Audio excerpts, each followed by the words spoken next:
अस्सलाम वालेकुम। तो आज है हमारा मछली भवन का ब्लॉग, जो कि टोंक के अंदर काफ़ी पुरानी इमारत है, कई सौ साल की, मतलब 1700 से शायद 1800 समथिंग की इमारत है, और जो राजपूतों ने बनाई थी। आइए हम जानते हैं इसका कुछ इतिहास। और ये जो रोड दिख रहा है ये अपना ही रोड है, जस्ट पास में ही अपना मकान है, और ये पास में ही इमारत है जो अपने टच हुई हुई है। ये जो आपको दिख रहा है ये बैक साइड है, और जो इसका फ्रंट साइड है वो मैंने फ़ोटो के अंदर लगा रखा है, वो फ्रंट साइड उधर है, लेकिन अब इसका बैक साइड यूज़ होता है। और ये बैक साइड के ऊपर उसी वक्त कुआं बना दिया गया था, जो ज़रूरत के लिए था, आम ज़रूरत के लिए। अब मैं अंदर आपको लेके चल रहा हूँ धीरे धीरे, फिर इंशाल्लाह मैं आपको बताऊँगा कि जो हिस्ट्री थी, मेन हिस्ट्री थी, उसको मैं आपको बताने की कोशिश करूँगा। दिख रहा है आपको ये तहखाना है जो उस टाइम पे, ओल्ड टाइम पे बना दिए गए थे। ये इसके ऊपर जाने की सीढ़ी है, अभी ऊपर भी अपन चलेंगे, लेकिन उससे पहले अपन देखते हैं इसका फ्रंट साइड। आ जाओ। अब मैं जो आपको पॉइंट बताने की कोशिश कर रहा हूँ, मेन जो पॉइंट है, थीम है, वो ये है कि टोंक की जो हिस्ट्री, जो कहा जाता है कि लोग टोंक को बसाने वाले राजपूत हैं, लेकिन ऐसा नहीं है। टोंक को बसाने वाले नवाब आमिर खान जो पश्तून हैं, टोंक के इलाकों को इस टाइम पे, जो बहुत बड़ा इलाका था, टुंकारा के नाम से जाना जाता था, जब नवाब लोग या फिर पूरे राजस्थान के अंदर से नवाब आमिर खान वाहिद एक मुस्लिम शासक थे, और राजपूत के टाइम के अंदर, राजपूत या उस टाइम पे जो राजा महाराजाओं का दौर चल रहा था राजस्थान के अंदर, तो उस वक्त ये बिल्डिंग को बनाया गया था, मछली भवन की बिल्डिंग को तो राजपूतों ने ही बनाया था, लेकिन उसको बाद में परचेस कर लिया गया था नवाब आमिर खान के ज़रिए। और अभी ये नवाब, जो लास्ट के नवाब हैं, उनके पास धीरे धीरे आते आते नवाब बेगम नसरीन के पास है। और जब नवाब आमिर खान ने इसको परचेज़ किया, 1700 से 1800 बीच की बात चल रही है, क्योंकि इसकी जो एग्ज़िट वो है कि जब बिल्ड हुआ था उसकी एग्ज़िट अपने पास कोई है नहीं। उसके बाद नवाब आमिर खान ने इसको परचेज़ कर लिया, रेसिडेंस बना लिया मेहमान लोगों के लिए। बहुत गर्मी है तो यार, सुन रहे हो तुम लोग। तो ये जो रूम्स हैं, खैर सब बातें अपनी जगह है, लेकिन अल्लामा इकबाल का एक शेर है कि जो कि हमें याद करना चाहिए, थे तो आबा हमारे ही, हम क्या हैं, हाथ पर हाथ धरे मुंतज़िर फ़रदा हैं। अब मैं आपको इसके तहखाने के अंदर लेके जाऊंगा और छत के ऊपर लेके जाऊंगा, फिर उसके बाद थोड़ी बहुत हिस्ट्री जो बताने की कोशिश करूंगा। उससे पहले वो कारीगरी दिख रही है, ये कारीगरी बहुत ही बारीक हुई हुई है, और ये ऊपर देखिए आप, इतनी बारीक कारीगरी हुई हुई है कि अभी के दौर के अंदर कि आज भी कोई इस कारीगर को नहीं कर सकता।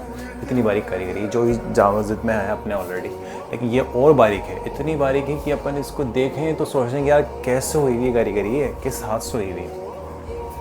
और अभी बनाने की ज़्यादा से कोशिश करें ना, मैं कह रहा हूँ बिगड़ जाए तरह से। एक और जो चीज़ जानने की है वो ये है कि जो इसके ऊपर कलर हुआ ना, ये सिप्पी हैं, जो रेत के अंदर सिप्पी मिलती है, उनको पीस का कलर बनाया जाता था जब भी। इसी वजह से आज भी कलर कहीं हटता ही नहीं है, और हम देखते हैं कि आज के जो कलर होते हैं ज़रा से उड़ जाते हैं, वॉश हो जाते हैं। अब हम लेके चल रहा हूँ आपको मैं नीचे तहखाने के अंदर। ये हिडन प्लेस है जो कि किसी को नहीं पता। और ये एक और तहखाना है, यहाँ पे नवाब साहब ने बहुत लोगों को रखा है। आजा आजा अच्छा। ये जो एरिया है ये तहखाना टाइप में है, तो काफ़ी हिडन प्लेस है। इतने अंदर पता नहीं क्या क्या चीज़ें रखते थे, और यकीन मानिए कि मैं भी यहाँ पे, वो फ्लैश चला ना फ्लैश। और ये जो आपको दिख रहे हैं छोटे छोटे से तहखाने हैं, यहाँ पे जन्नत भी रहते हैं।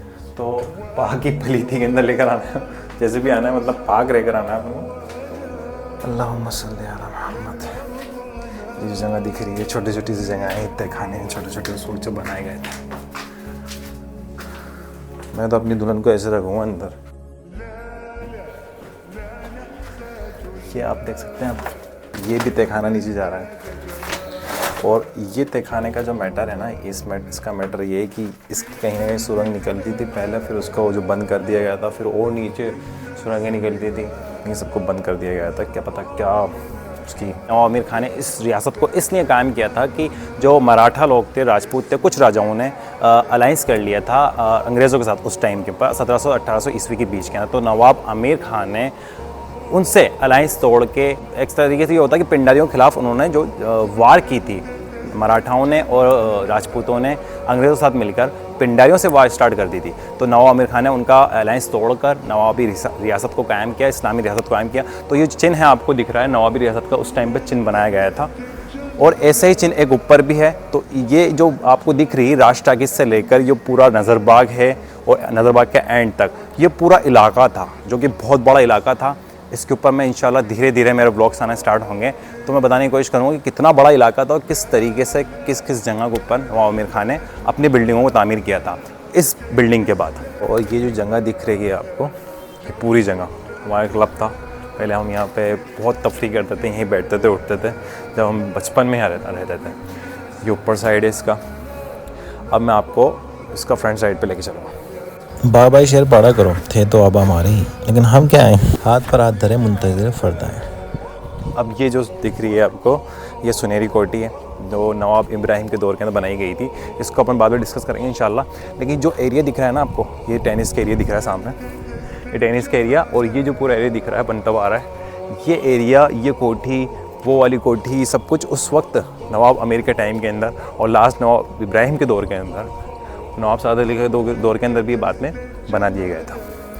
इस अशार की तफसीर यही है कि जो आबा अजदाद करके चले गए उनके कारनामे वो अपनी जगह हैं, लेकिन हम क्या कर रहे हैं यार। ये पूरी आज भी हवेली अजीज़ मियाँ के पास है जो कि नवाब हैं, और अभी भी वो नवाब हैं, सॉरी नवाब ही हैं मतलब। और ये जो आपको हवेली दिख रही है ये भी पूरी बहुत बड़ी हवेली है। और ये जो चिन्ह है देखिए आप, नवाब आमिर खान का चिन्ह, नवाबी रियासत का चिन्ह है, ये उस वक्त जो बनाया गया था।